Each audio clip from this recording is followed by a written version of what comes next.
lang din malaman nyo na kung bakit ako sumali sa partido natin. Kasi unang-una sa lahat, baka kailangan yung matanda, kay puro bata yung nakikita ko dito.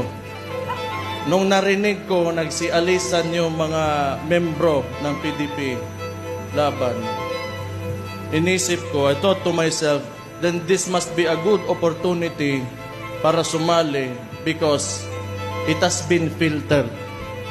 So yung mga natitira dito ngayon, yun yung may mga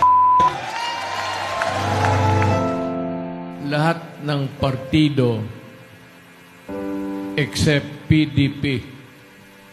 Nung nanalo si President Marcos, I am not saying anything against it. Maybe he's a very good tactician na nakuha niya lahat. Ang partido, he was able to gather everybody and everything at natunaw. Wala namang partido.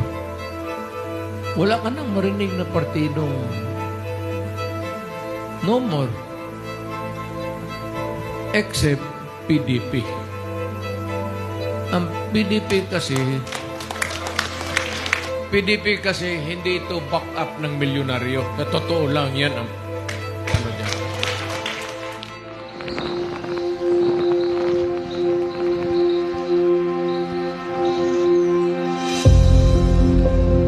Nakakatuwa naman na napakarami ng attendees natin. We were not expecting to have this kind of attendance. And I congratulate everybody. Napapakita natin ang suporta natin sa ating partido, especially to our chairman, Mayor Rodrigo Duterte. Araw-araw marami akong batikos na tinatanggap, pero okay lang po sa akin yan. Alam niyo kung bakit? Kasi alam ko, nandyan lahat ng PDP para sumuporta. Kaya nga tama ngayong PDP laban. Laban kahit na araw-araw tayong ginigipit, araw-araw tayong sinisiraan, araw-araw tayong inuupakan. Laban pa rin. Laban pa rin. Hindi tayo atras dito.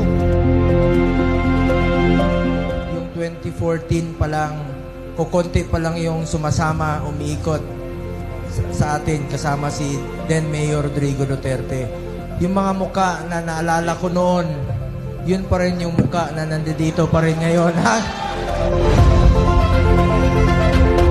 Alam niyo po, ang PDP, kilala tayo na may prinsipyong partido.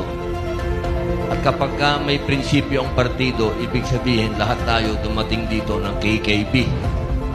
Tayo ay gumagastos para sa ating kalayaan, para po sa ating tagumpay.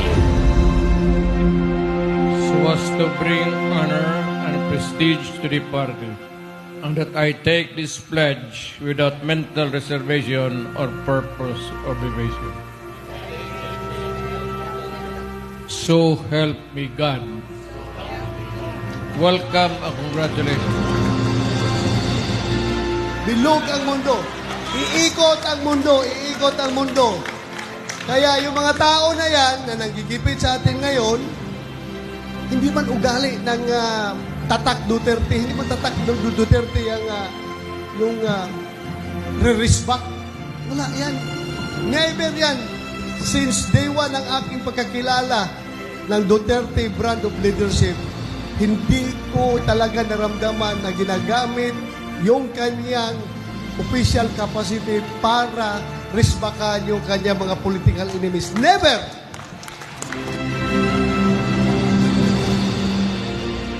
Nagpaiwan kasi, ang talagang nagpaiwan, whether most vocal or in some places, silent.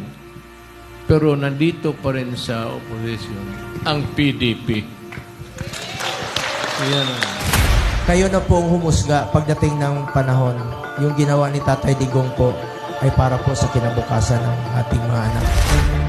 Ang essence ng democracy, is kung may gusto mong sabihin karamihan, kisihuda kung 1,000 kayo, magsabi ito, at may isang tao lang magsabi, hindi tama yan.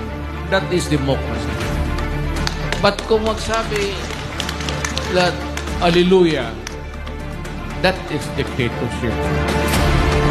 The party senatorial candidates in the 2025 senatorial elections. Ako po'y PDP. Mamamatay na PDP. Tinatanggap ko po ang aking nominasyon. Gusto ko sumali sa inyo kung kayo ay naniniwala pa rin na ituloy ang laban, sasama ako sa inyo. Kung gusto talaga natin baguhin yung bansa natin, at least alam ko yung mga kasama ko handang magpakamatay para sa bansa niyo.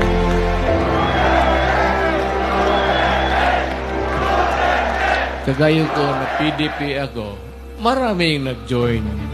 Masaya ako. Pero nung hindi na ako na presidente, iniwan na ako. Hindi na ako masaya. Ganon talaga. Pero yung mga tao na PDP noon at nagpaiwan hanggang ngayon, ang laki ng respeto ko sa iyo sumusaludo.